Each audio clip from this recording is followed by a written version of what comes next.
official start of summer, right? Semi-official start of summer. So hopefully everybody had a nice long weekend. Yes. I was at Taste yesterday. It seemed like that was pretty well attended, so that's great. Good for the city to see people downtown, and I think the Reds did okay too. So FCC 7-game winning streak. They're almost all caught up to our winning streak, so that's good news. That's good news. I do not believe there's any public comment, right? Okay, we're safe there. Unless somebody wants to make a last-minute pitch, we don't have many folks from the general public today. All right, well then we'll go right to the first order of business, the approval of the board minutes from April 23rd, 2024. The board minutes are in your booklet. Hope you've had a chance to read them. I would move approval. Second. Properly moved and seconded. Any questions, comments, concerns? No? All in favor? Aye. Aye. Any opposed? Okay.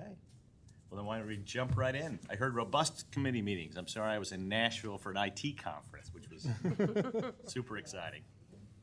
All right, yes, we had our financial committee meeting, and we started off with our 2023 fiscal year audit, and that was with Crow. And the financial audit was overall very good, and we continue to do a good job of managing and reporting our finances. Next, we had our internal audit, and that was with Clark Schaefer. And they provided updates on some of the following internal audits, which was grant management, Metro Transit Infrastructure Fund. Staff also talked about our internal audits that happened in since 2022. 11 audit reports issued since 22, 36 observations noted, 78% of all those observations fully remedied, and all others in progress towards being remedied. Financial results for April we'll talk about a little bit later in our 5-year operating projection. Are you taking that or keep going? It's later in the agenda. Later? Right? Okay. We don't. Okay. I don't believe we have the 5-year projection on No, the no, agenda, okay. but just Okay. the April Perfect. finance report. So we can comment on the 5-year projection Yeah. now if you'd like. We can wait till later. Is it? Okay. Okay. And then we also discussed our fuel hedging report. Our our action items was the OTRP contract modification. Andy, you know, talk about that one. Yeah, thank you. We have an action item in front of you. The committee approved a resolution to amend the contract with OTRP, for our property and general liability. This has to do with our self-insured retention, or essentially our deductibles. OTRP has been aggressive in closing claims. We are well ahead of the prior authority approved by the board, and the resolution is to increase that contract amount. The amount is actuarially what we believe to be the highest number we would possibly see in the calendar year. And so we don't have the authority to go beyond what's already been spent, so we need additional authority from the board to continue to close claims and settle claims with OTRP.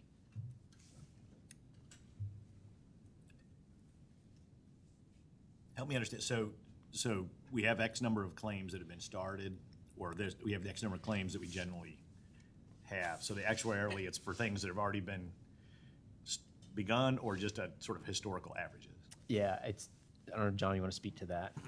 Sure. Yeah, this number actually represents all outstanding claims. Many predate the OTRP relationship dating back to calendar year 2016. Okay. So that takes all of that potential claims liability, rolls it into one not to exceed authority. To reiterate what Andy said, this is the maximum amount in terms of incurred claims through calendar year 2023. Would not expect to do that kind of volume in claim settlement in 2023 or 2024, but it does put all that risk under one not to exceed authority. Okay, and it's based on what we expect each claim to settle out at? Correct. More or less? Okay. There's an estimate. Okay. Sorry. So you need a motion there. You did the motion? You can do it? Okay. Motion to approve the OTRIP contract modifications. Need a second?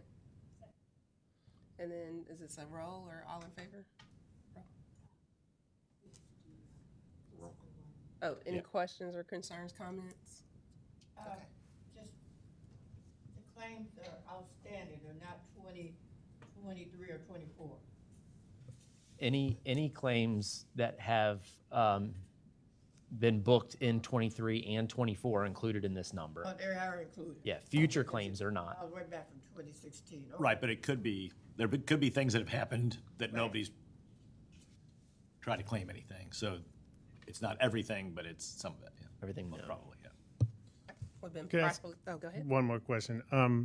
So what's the potential gap between budgeted and the not to exceed? So what would be the unbudgeted number if all were resolved? The additional modification is all unbudgeted. Okay. So that it's 1.5 million unbudgeted because we budgeted what was proposed by OTRP at the beginning of the year for claims experience. We quickly exceeded their estimate within the first quarter. So everything that we're asking for here to close out the rest of the calendar year is essentially unbudgeted. We have recognized it in our financial statement, and we're tracking it, but it is unbudgeted. I just want to make sure I had the right number. It seems kind of dramatic, right? $500,000 budgeted, oh, we're gonna spend $2 million. Correct, and we don't believe we will spend 2 million, but we have questioned OTRP a number of times in terms of how they came up with their initial estimate, seeing that they were also underestimated in 2023 and also underestimated in 2024, and that's why we kind of changed the approach and went with the Got it. kind Take of the whole pool. take the whole pool. Correct. This doesn't change what we would pay out. And No, it doesn't change in any way, shape, or form, and it doesn't, all of these things have to settle over time, and as John mentioned, some of these things take 6, 7, 8 years to settle. So I think it does beg the question for us to look at the trends in terms of what's closing, how much they're closing for, and we're kind of had that discussion already internally. right. So if we do this, would we create if we don't spend it this year, do we create a reserve as a result so it's covered, or do we just? Yeah, no, this would not put money into a pool, so to speak. This would just increase staff's authority to spend from an expense perspective between now and the end of the calendar year, or now and the end of actually November, I believe is the OTRP year that we're under. Do we have a reserve for this? We do, there's a shock loss that we contribute to as part of the Got it, risk okay. pool, but this is just straight. Yeah, it makes This sense. is to- straight to create a settlement of reserve for it, claims. Right, we have some surplus funds. If it's due, then we don't have to get ahead of it. Okay, sorry. No problem. All right, any other questions, concerns? All right, the motion has been properly approved and seconded, so all in favor? Say aye. I think it's roll call. Oh. Do we need roll call? Yeah. Okay. Spending money. Gotta roll. Mr. Bryce? Yes. Mr. Dreehouse? Yes. Mr. Etheridge? Yes. Mr. Cussy? Yep. Mr. Metz? Yes. Ms. Moss? Yes. Ms. Robinson? Yes. Ms. Sheets? Yes. And Ms. Taylor? Yes. That has been approved. Next on the agenda for action items is approval of the 2025 grant applications. Yeah, thank you. This is a boilerplate resolution, an action item that we pass every year that allows the CEO and staff to apply for grants, federal, state, and local.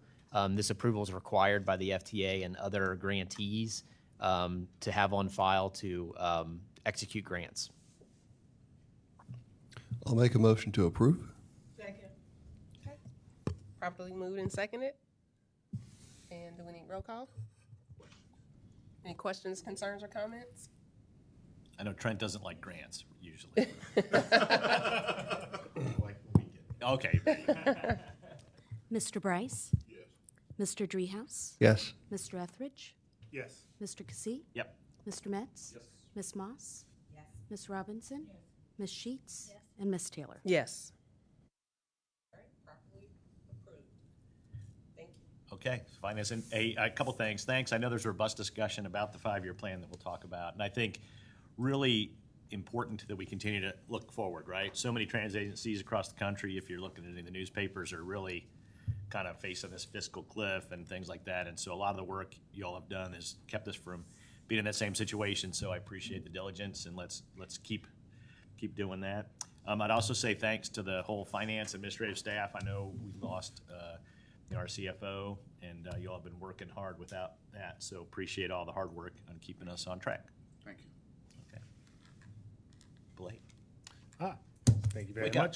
much. I was asleep when I talked. There you go. I was thinking about Larry for There a you go. moment when you brought him up. Actually, I'll mention him again in a second. But we had a good planning and ops meeting, shorter than finance, which is important to note. But we did have some links with all the good news, the awards that our staff is receiving, amazing procurement and executive leadership. I know he doesn't like me bringing it up. But Daryl is a man of honor, or will be, in November, which is very impressive and well-deserved. So,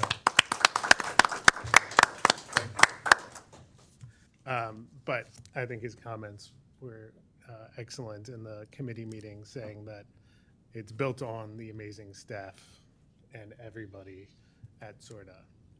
So, Including this board. I Of course. used to serve on the committee that made the decision who would be honored that year. And trust me, there are some really exceptional men that are being recommended.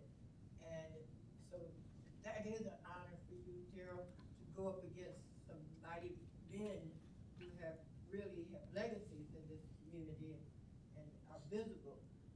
And their names will be recognized. So thank you, and congratulations. It is an honor.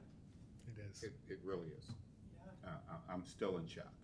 Oh, I mean, it takes us 2 days because you haggling over who's who and you researching them. And so, yeah, so congratulations. Thank you. Unfortunately, we have 6-7 months to continue to congratulate you until the ceremony, and we will. Let's hope not. It's a ceremony, it's not a roast, right? It's a ceremony. We did have ridership report and numbers and performance metrics that we went over. I think we continue to work to get our operator size up. We had a little bit lower staff. I know we've gone over this, but I think it's important to note a little bit lower recruiting classes in the end of last year, and we have larger classes in now. It's critical that we get our operator staff up because we see missed trips and lower OTP when we have newer staff, or definitely when we are understaffed. So we talked about that, particularly OTP being a focus. And that all connects to the need to grow ridership because we have to perform as best as we possibly can. Now, there was a slide in the deck that if you want to go look at it, I would recommend. Shows us compared to other similar agencies that measure OTP in the same way. And we are at or above the mid-range there. So even though we're scuffling to do as best we can, we are better than many other agencies, which I think we are better than many other agencies in so many different aspects. All right, I just wanted to note that we did have 2 action items. One is to be part of the ODOT purchasing cooperative, not a normal thing for us, but they have a vehicle option that works for our para, and para vehicles are hard to get. So we have that on the consent agenda. And then the last thing is the Kings Island Family Day, which I went to last year. It was an incredible event. One of my favorite things last year was just walking around Kings Island and saying "Go Metro" to everybody who had a shirt, and they smiled at me, and I had my kids, and it was good. It was also where I last saw Larry, and he was with his son. So it is both a wonderful event, and it's got a tinge of sadness. I think it connects to keeping operators, keeping staff, and building a culture where we support all those metrics, ridership. And so I enthusiastically support this as part of what we do here at Metro and the community we're building. So again, consent agenda, I would move passage of the consent agenda. Any seconds? Second. Thank you. Any questions, concerns? Hearing none. I think we have to do roll call. Mr. Bryce? Yes. Mr. Dreehouse? Yes. Mr. Etheridge? Yes. Mr. Kazee? Yes. Mr. Metz? Ms. Moss? Yes. Ms. Robinson? Yes. Ms. Sheets? And Ms. Taylor? Yes. Thank you. Back to you. All right, great, thanks. Do we end up having the labor committee? We did have a labor committee. Okay, was there any updates? No. Okay. Process is just moving along? Yes. With the labor contract, okay, hope you get that done soon. All right, Andy. All right, thank you. We'll turn to slide 4 to cover the April 2024 financial results. We had a strong month with respect to passenger revenue. On slide 5, you see that we had a pretty typical month in terms of expenses. We're actually below budget for the month of April in expenses. Page 6, we'll go into some of the details. The top line here was a lot of subject of much discussion in the Finance Committee meeting, which is total revenue, $11.7 million, which was unfavorable to budget by just under $800,000. We'll talk about that here in the next couple bullet points. Total expenses were $12.8 million, which again, favorable to budget by 2.6%. We ended the month of April with a deficit of $1 million. We had projected a deficit of $600,000. If you recall, in calendar 24, in our budget year, we are projecting to end the year in a surplus position of about $2.5 million. But given the timing of all the expenses and revenues, we had some months where we were projecting deficit and some months we were projecting surplus. April was a month we were projecting a $600,000 deficit. We wound up with $1 million deficit, primarily due to the county sales tax receipts from January. If you recall, we're 3 months in arrears of receiving county sales tax. The January figure came in about $1.2 million under the budgeted amount of revenue. We had a long discussion about that in the Finance Committee meeting. We'll continue to track that. We believe it's overcomable, but again, 1 month is not a trend. We'll see what happens here in the first quarter of sales tax revenue in 2024. Total operating revenue was favorable to budget, as mentioned before.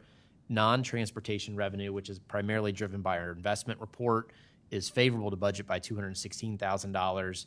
And here's the county sales tax, $8.1 million, unfavorable by $1.2 million. This number was, again, below budget, but also below the actual from January of 2023. So again, too early to cause too much alarm, but definitely something to keep an eye on every single month as we move through the calendar year. On the expense side, wages and benefits were favorable. Fuel and lubricant was also favorable. Parts and supplies just slightly unfavorable, but we remain favorable for the year. And all other was unfavorable by $132,000, but this category is often subject to timing differences, and we remain favorable for the fiscal year to date. Is essentially what we discussed in the Finance Committee meeting. Happy to take any questions about the April 2024 finance report. I guess, are we gonna talk at all about the 5-year plan you were? Happy to. Okay, it's like I mentioned before, I think the great thing we've done here is be able to, particularly as we had more revenue, be able to look forward and plan. That's why I always get on the hedge stuff, right? The more we can eliminate uncertainty, the better off for us, right? And so this is a huge piece, the sales tax is huge for us, right? It's so much of our revenue that if it's off by whatever this was, 15% or something, it's massive. And I think it's so much of our 5-year plan is based on today plus 5%. So I asked them to look at, if you just said, okay, if you had 1 year that was flat and then started back at 5%, the long-term impact, and it's still huge, right? Yeah. It's millions and millions of dollars a year. So we have to stay really diligent here. And I know 1 point isn't a trend, but let's make sure as these next few months, we look at it and stay on top of it. So I know we're always careful with spending, but we may have to be even more so. Yeah, so we did talk about the 5-year plan, right?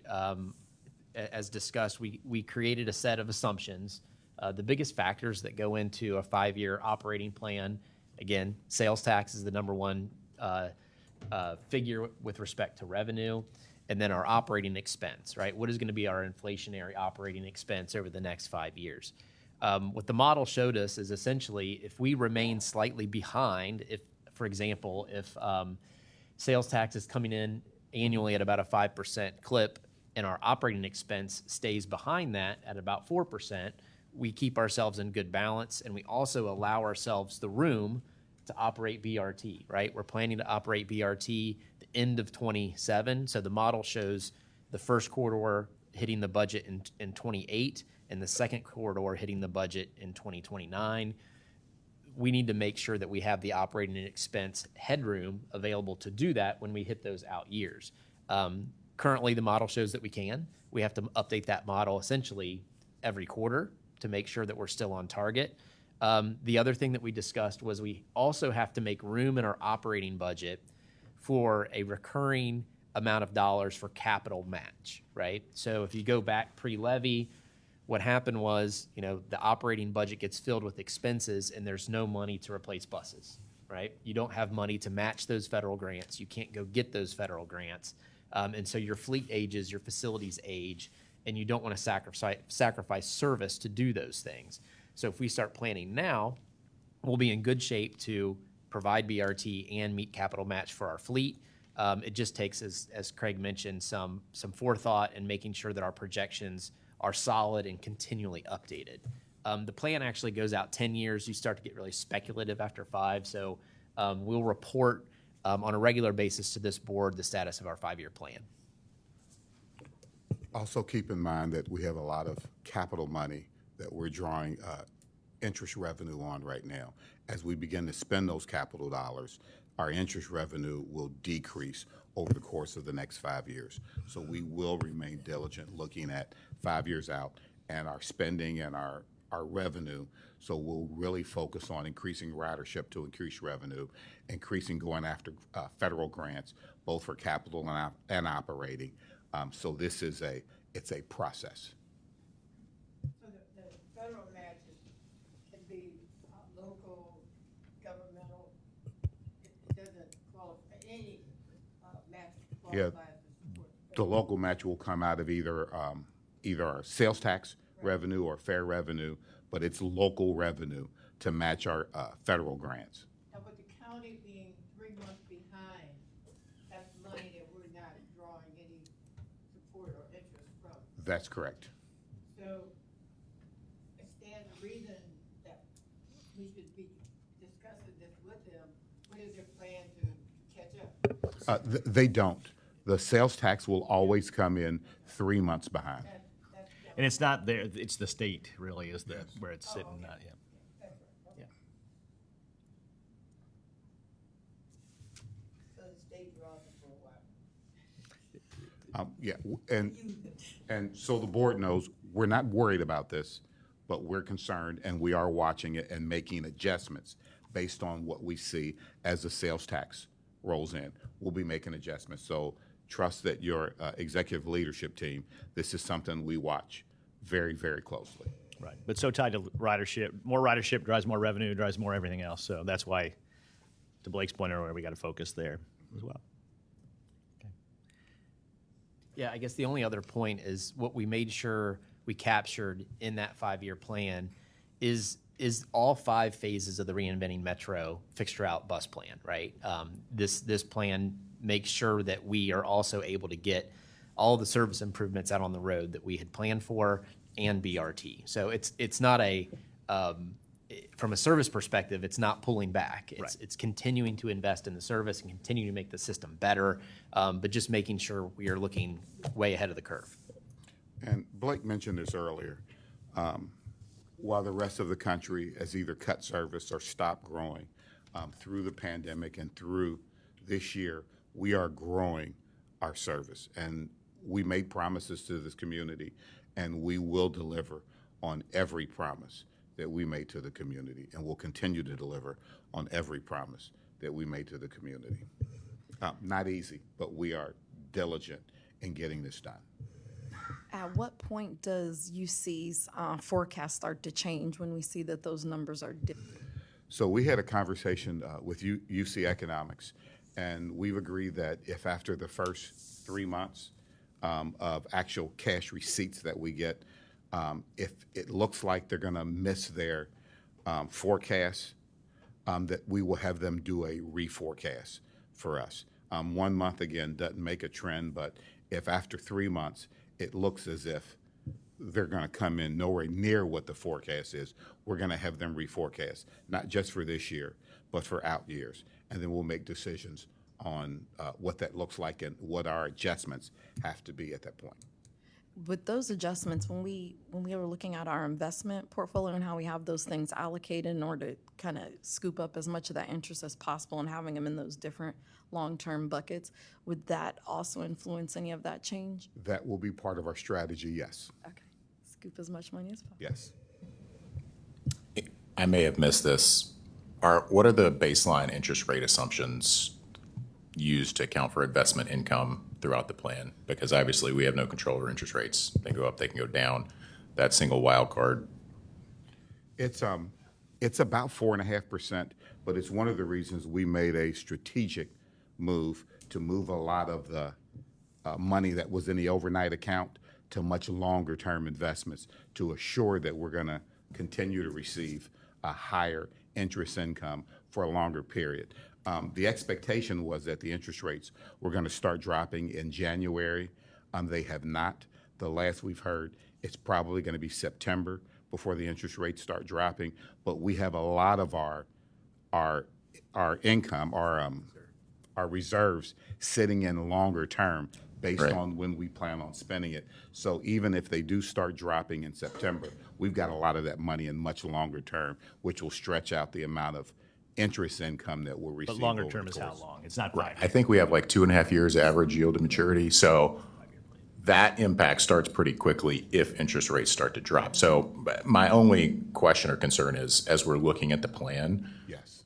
we need to also be aware interest rates could go up, interest rates could go down. Yes. If it's up, that may be good, that may be bad, but if it's down, then that significantly will impact. So Our we are assumptions quickly. literally looking at every aspect of our budget, every aspect of revenue, every aspect of expense, to make sure that we're okay 5 years out, rolling out all the new service that we've promised the community. And I think, again, the decision that we made to not cut service, to grow our system, is paying dividends to this organization. And the bigger impact would be obviously like in 5 years, we would expect that 170 million to be more like 25 or 30 million, right? Yes. So Yeah. it matters, the rates matter, but it's just, there's not gonna be as much sitting there anyway, right? Exactly, and that's the other, dimension of that is the cash flow, right? As we complete, and we do a regular update of our cash flow as it relates to all of our capital spend, right? So, and again, the big project moving through the system is BRT, and that'll be cash heavy once we have to get to the capital match for that project. Yeah. And then, and you don't really want those reserves to sit there and cover operating expenses, right? I think a lot of agencies, and we did decades ago, same thing. We started using that long-term money to cover short-term things, and it gets you really out of whack, which is why we were in the panic we were Yes. 10 years ago. That's correct. Related to the ridership, which I know is kid, I think everyone got invited or got a notice about the different sessions on the new service rollout. I know there's at least one virtual one. Is that right? Yes. I would encourage you to listen. I think it's a great. You learn a little bit about the system, and you hear, from some riders. Usually, it's a great time to see like that interaction with the community. Okay. Those are occurring this week, right? Yes, 28th to 30th. We can do that. There was an announcement on WVXU this morning that I heard on the way in. Oh, yeah. And the first meeting's tonight here, I believe. Yeah. I think, did everybody get an email about that, or am I crazy? Okay. It's possible that I'm crazy. That's right. More than one thing can be true at a time. Okay. Thank you, Pete. I appreciate the support. Okay. All right, any other questions for Andy? Any other details you wanted to? No, good. All right. Metro on the move. We were happy to host Representative Greg Landsman last week to give him an update on where we are with Reinventing Metro. Also to thank him for the $1 million in the community project grant for bus stops that he pushed through. For us, we now have $5 million in grant money, some from Senator Brown, some from Representative Landsman, also some from ODOT, to replace all 4,000 of our bus stops. And in that picture that you see is a rendering of what our bus stops may look like. So before the end of this year, we will start replacing all 4,000 of our bus stops, as well as continuing our program to put new benches in and new shelters. We just mentioned the service improvement public meetings, a couple of one new crosstown route, the Route 61 Galbraith crosstown all day, and then of course the Route 77 Delhi Sedamsville will be running all day service. We celebrated Bike Month this month in May, and on May 17th, any customer that used our bike racks on the front of our bike actually got to ride the bus for free on May the 17th. We'll also be selling Juneteenth and Pride Month on June 15th at the Cincinnati Pride Festival and at the Cincinnati Pride Festival on June 22nd. I would like to also remind you all that June is National Safety Month. We'll be having picnics and wellness vendor fairs at Queensgate on June 4th, at Bond Hill on June 5th, and at Access on June 6th. And if any of you are available, please feel free to stop by and thank our operators. Or if you see an operator or a mechanic or any Metro employee out, please thank them for being safe. And on June the 26th, we'll be having our Safety Awards banquet. And you will all be invited to our Safety Awards banquet on June 26th. And that is Metro on the Move, unless you have any questions. One question. We are redoing Harrison in Mount Healthy, is that correct? And I know we went through the branding, and people know us as Metro. I mean, if you say SORTA, that depends on who their audience is, but the writers see it as Metro. And Mount Healthy has a sign up, the sign says, funded by Mount Healthy, Brookwood, and SORTA. And is that our standard to use SORTA on a project?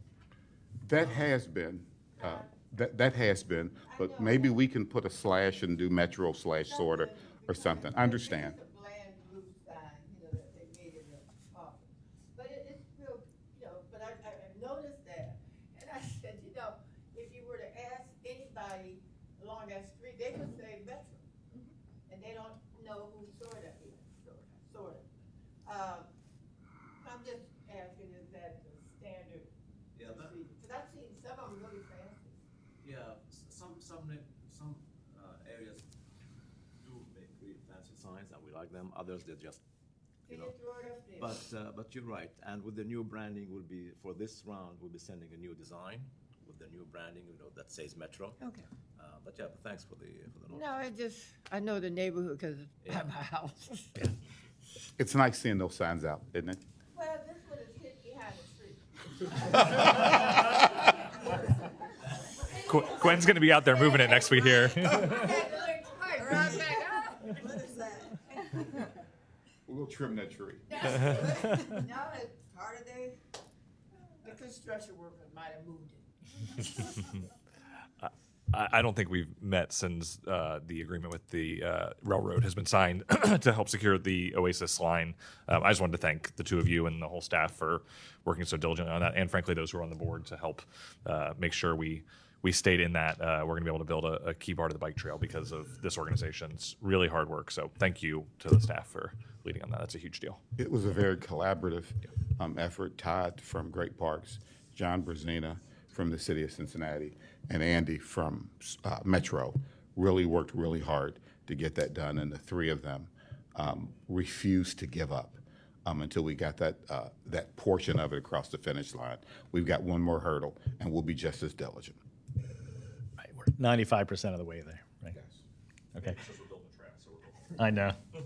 They never get it wrong in the media. I would encourage folks to go to the safety lunch if you haven't gone. It really is something to hear the performance of our teams, and you know, we've talked about it before, people reaching 2 million miles without a at cause or, you know, their own caused accident. Just amazing stuff, right? I have a new car, and I scraped it on the garage like 2 weeks after I had it, so that's unfortunate. But that's not what we're here to talk about today. So We would not hire you as a bus. great work for those teams, and it's something we should be really proud of. Okay. I would just like to wish Brandy a great trip to New York next Yeah. week as she goes to accept national honor for your work. And I just think you do a great job here. And I'm so happy for you that you're being recognized nationally and get to go on this great trip. So have a wonderful time. Yeah. Yeah. Great work, absolutely. And I guess is now when we say happy birthday to Dan Driehaus, right?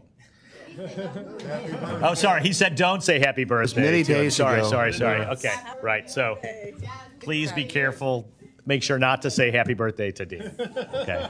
I just want to reiterate that point because that's what you asked me to make sure. The Reds won. The Reds won. There you go. I attribute that to my birthday weekend. Thank All you. right. All right. Okay. Any other questions, comments, concerns, new business? Yep. Anybody interested in seeing the prototype for this new bus design? Still have for the 6 Pro. Okay. All right. Checked out the QR codes. Make sure they're working. Okay. Thank you, everyone. Have a great day. Thank you. All right. I try to meet your wishes, Dan.